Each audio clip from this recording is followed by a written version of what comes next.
Stefano Magaddino was a name that sent shivers through the very heart of the criminal underworld. His journey to infamy was a relentless saga, marked by a cunning intellect and unyielding determination.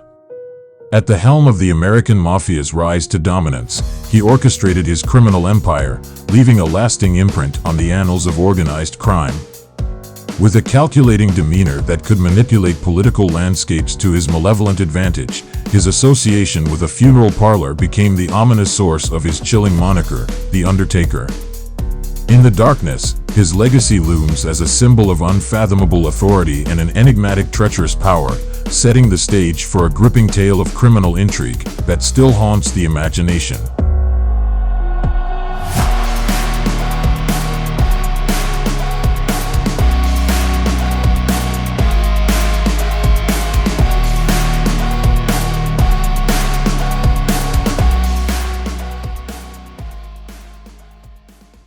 Stefano Magaddino was born on October 10, 1891, in Castellammare del Golfo, Sicily.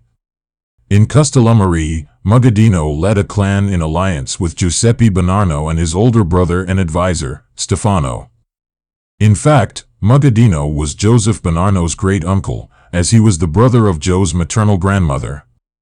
According to FBI records, Magaddino arrived in the United States aboard the SS San Giorgio on February 7, 1909. He settled in Brooklyn in a large Castellammare community and was regarded as one of the leaders in a group that became known as the Good Killers. The Buccellatos, who were well represented in Brooklyn at the time, had been the Magaddino's major adversaries in Sicily. In August of 1921, Magaddino was arrested on suspicion of ordering the killing of Camillo Chiazzo, a mobster from the old country whose body was found in a cove in Shark River, New Jersey. The hitman was a barber by the name of Bartolo Fontana, who confessed to the murder and claimed that Magaddino made him do it.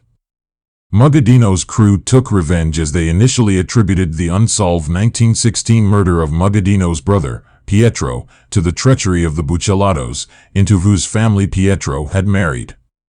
Allegedly, Chiazzo killed Pietro in Castellammare. Camillo Chiazzo was in fact a close friend of Fontana, and his murder would spark a separate chain of events.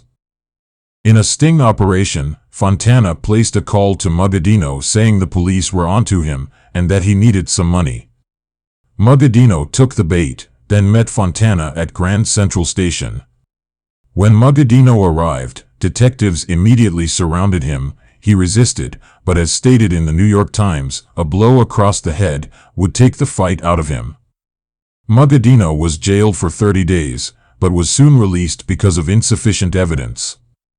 In a trial held from the end of 1921 to the beginning of 1922, Bartolo Fontana was sentenced to life in prison, which included hard labor. After Magaddino was released, he and a friend, Gaspar Milazzo, were shot at while leaving a store. 2 innocent bystanders were killed. A short time thereafter, several Buccellato men were shot to death.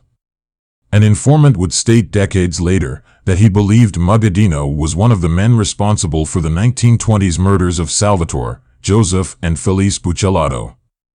Magaddino and Milazzo then thought it wise to leave Brooklyn. Stefano then headed for Buffalo and Gaspar for Detroit.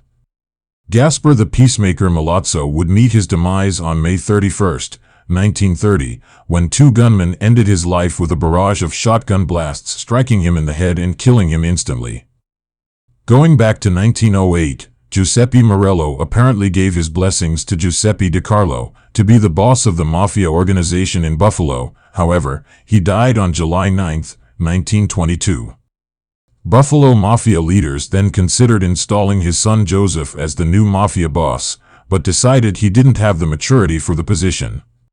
Angelo Palmieri was instead appointed, and while Joseph DiCarlo wanted the top spot in the organization set up by his father, he was blocked by the arrival of Stefano Magaddino.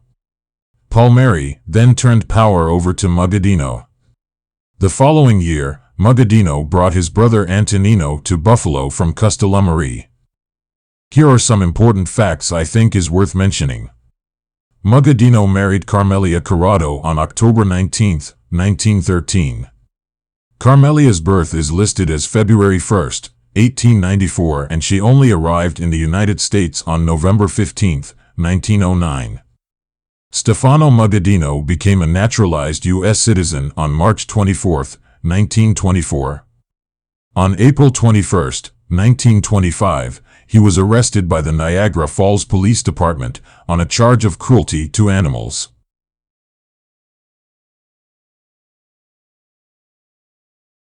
From 1930 to 1931, Salvatore Maranzano and Joe Mussaria's supporters battled it out for dominance of the Italian-American Mafia in New York, in what would be known as the Castellamarese War. Joe Mussaria's faction included Charles Luciano, Albert Anastasia, and Vito Genovese.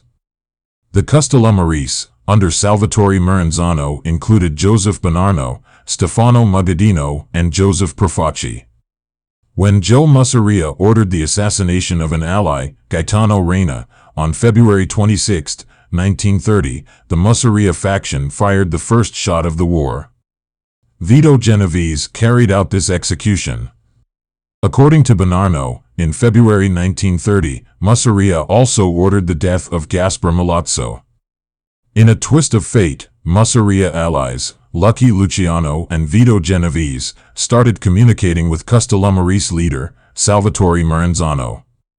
In exchange for Maranzano putting an end to the conflict, the two men would betray Mussaria. Maranzano agreed to put an end to the Castellamarese War if Luciano would arrange the death of Joe Mussaria. On April 15, 1931, Mussaria was murdered in a restaurant in Coney Island, Brooklyn. With the death of Mussaria, the war ended. Salvatore Maranzano organized the Mafia in New York City using a clear structure and hierarchy by dividing the main Italian gangs in New York into 5 families, and he declared himself capo di tutti capi, or boss of bosses. Salvatore Maranzano's reign was short-lived when he was murdered in his Manhattan office by a team of Jewish triggermen recruited by Meyer Lansky. In 1931, with both Maranzano and Mussaria dead, Lucky Luciano formed the Commission. It was a governing body to oversee all mafia activities in the United States and serve to mediate conflict between families, eliminating the capo di tutti capi position. Stefano Magaddino was chosen as one of 7 commission members.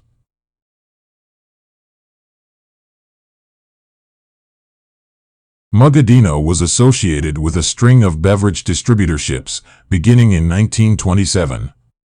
Through bootlegging revenues, Niagara Falls and Buffalo became major illicit gateways for prohibition liquor from Canada. Magaddino made his crime family one of the most profitable in the country, heavy into loan sharking, shakedowns, gambling, and labor rackets. During and after Prohibition, Italian immigrants were not only forced to buy bootlegged liquor from Magaddino, but also obliged to purchase home juice, a non-alcoholic mixture sold door to door. The immigrants quickly discovered that while purchasing the brew would not enhance their health, refusing to do so could have the opposite effect. Magaddino also operated a legitimate funeral home business in Niagara Falls, New York, the Magaddino Memorial Chapel. This reportedly led to the moniker, the Undertaker. John Montana, who moved into the position as Magaddino's underboss, was a leading businessman and political figure in the city and helped the Magaddino Mafia family secure its connections to local government. On May 19, 1936, a bomb intended for Magaddino exploded at the house of his sister and brother-in-law at 1651 Whitney Avenue, Niagara Falls, New York. His sister Arcangela Longo was killed, and her 3 young daughters injured in the blast. The killers hit the wrong house. Stefano and his sister were next-door neighbors. On June 18, 1936, Luciano family boss Charles Luciano was sentenced to 30 to 50 years in state prison, along with others.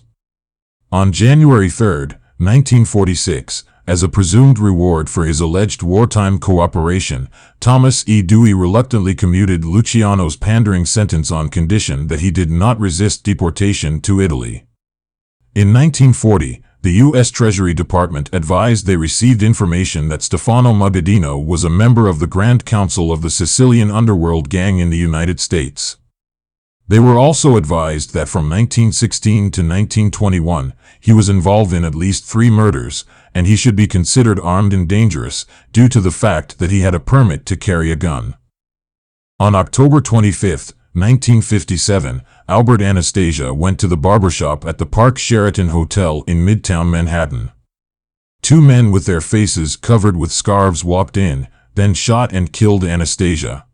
With Anastasia's death, and assuming control of the Luciano crime family from Frank Costello, Vito Genovese wanted to legitimize his new power by calling a national Cosa Nostra meeting. Genovese recruited Buffalo boss and commission member, Stefano Magaddino, to plan the meeting. Magaddino in turn chose Northern Pennsylvania boss Joseph Barbara and his underboss Russell Buffalino to handle all of the preparations. The meeting was held at Barbara's home in Apalachin, New York, allegedly to divide the criminal enterprises run by the recently assassinated Albert Anastasia and to talk about a variety of issues, including loan sharking, drug trafficking, and gambling. For more than a year, New York State Trooper Edgar D. Croswell had been keeping an eye on the owner of the sprawling 58-acre estate, Joseph Barbara, a wealthy businessman who owned a nearby Canada dry bottling plant. Croswell had become suspicious of Barbara after learning the identity of a houseguest who gave police phony identification after being pulled over for speeding. The speeder turned out to be the notorious Carmine Galante. He also discovered that Barbara's son was making hotel reservations in the area and that a local butcher was sending a large amount of meat to Barbara's home. Croswell collected information that other out-of-town offenders were also in the region at the time. The police set up a roadblock on November 14, 1957, just as the meeting was getting underway. However, the attendees quickly became aware of the situation and began to disperse. Some struggled through the fields and forests but were apprehended. A few men tried to flee by driving off, but were stopped by the roadblock. Many of the gangsters, including Carlo Gambino, Joe Profaci, and Paul Castellano, said they had gone to wish Barbara a speedy recovery from health problems he suffered. A notable exception was John Montana, who up until then was known as an upstanding businessman from Buffalo. Montana said he had automobile problems while driving nearby and had stopped at the Barbara house to find a mechanic. When the attendees started scrambling, Montana allegedly said that to avoid confusion, he went out for a walk in the woods and was detained by police. Joe Bonanno, in his autobiography, claimed he was in the area to discuss a number of issues with cousin Stefano Magaddino. He says 2 of his men were hunting in the area and accidentally drove across the Barbara property and were taken into custody. To make matters worse, one of his men was carrying his driver's license and, having no identity of his own, was assumed to be Joe Bonanno. On February 1, 1958, an informant stated that Magaddino was in fact at the Apalachin meeting. The informant also said there were 12 big shots at this meeting who were never identified by the state police, as they were hidden in a secret room in the Barbara's home at the time that the police made their appearance at the meeting. The same year, an assassin tossed a hand grenade through Magaddino's kitchen window. However, it failed to explode. After Apalachin, J. Edgar Hoover was still publicly in denial about the existence of the Mafia.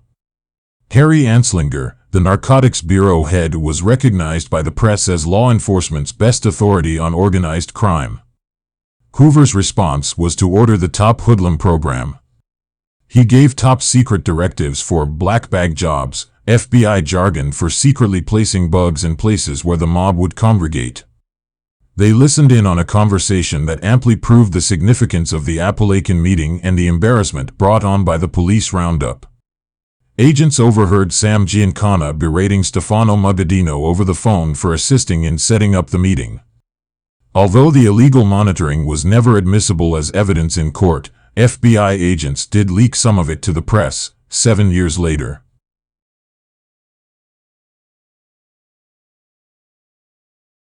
Vito and Alberto Aguecci, also known as the Aguecci brothers, were Sicilian mafiosi who were part of the French Connection heroin smuggling ring from Europe into the United States and Canada in the late 1950s and early 1960s. They were closely linked to Hamilton, Ontario mobster Johnny Papalia and the Buffalo crime family. In October of 1960, two smugglers Salvatore Rinaldo and Matteo Palmieri, who were arrested as they picked up a trunk of heroin, turned informant. This led to the indictment of the Aguechi brothers, Papalia and 20 others on May 22, 1961. Alberto was arrested on May 5, 1961, after Toronto police found him carrying 2 capsules of heroin. By September of 1961, Alberto was extradited and awaiting trial in New York. After paying tributes to Stefano Magaddino on profits coming in from the heroin ring, when Alberto was in jail, he expected Magaddino to raise his bail money, but when Magaddino did not, his anger grew and threatened to become an informant. This would have probably exposed Magaddino's involvement in narcotics to the Commission. Alberto finally made bail by selling his home and borrowing money from a friend. On October 8, 1961, Alberto left his family in Toronto for a court appearance in New York, but his charred body was found in a cornfield near a suburb of Rochester, New York by hunters on November 23, 1961. A subsequent investigation found that he was tortured over a period of several days. When he was found, several of his teeth were knocked out, his ribs were broken, his skull was fractured, his genitals were missing, and he had been trussed with barbed wire, strangled, and burned. No charges were ever laid relating to Alberto's torture murder. However, it is believed Magaddino ordered his murder, due to his instability. The Magaddino Memorial Chapel, which was the main gathering spot for Magaddino and his associates, was equipped with electronic eavesdropping devices by the FBI a year later. In just 3 years, the device collected enough data to fill 70,000 transcription pages.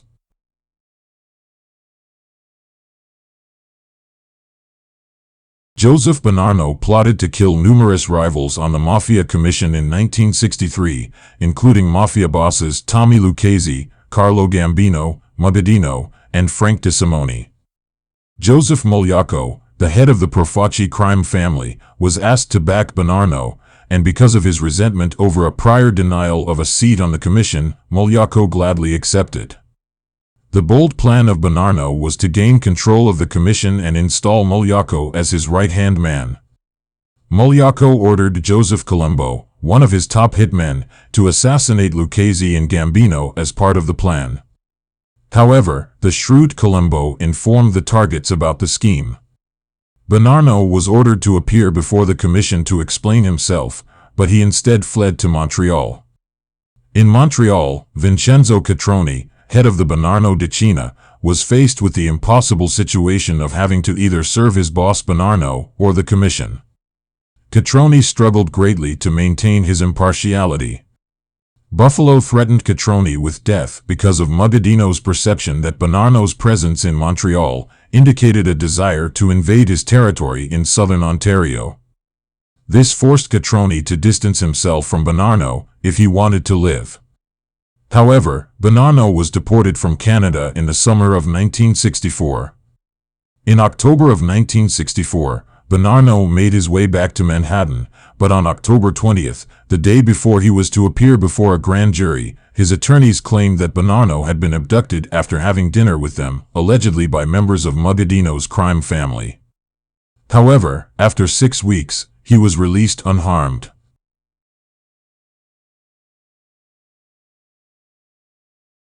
After 1967, Magaddino's empire began to crumble. His top enforcer, Federico Lupo Randaccio, was arrested on May 8, 1967, including Joseph DiCarlo and Pasquale Nuttarelli, after being charged with consorting with known criminals.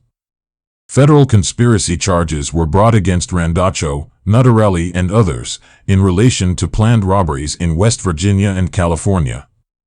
In November of 1967, the testimony of Mafia informant Pascal Calabrese contributed to the conviction of all the defendants. Federal jail sentences of 20 years were given to Randaccio and Nuttarelli. Magaddino then started to plead poverty to his remaining lieutenants, seeking larger profit shares and taking away incentives he had previously given them. The next year, as a result of an FBI investigation into a sports betting ring, Stefano Magaddino, his son Peter, as well as a number of bookmakers and collectors, were all taken into custody. Nearly $500,000 in cash was found during a search of Peter Magaddino's house and the Magaddino Memorial Chapel. This ultimately led to a rebel faction, who chose Sampieri as its acting boss, Joseph Fino as its acting underboss, and Joseph DiCarlo as its acting consigliere in July of 1969. When the rebels demanded that Magaddino step down as leader, it was rejected. They then took their complaint to the commission. The commission, however, did nothing to punish its long-standing member. Magaddino died of a heart attack on July 19, 1974, at the age of 82. For 50 years, Stefano Magaddino held a prominent role in the underworld of Buffalo and served as the longest-tenured boss in the history of the American Mafia.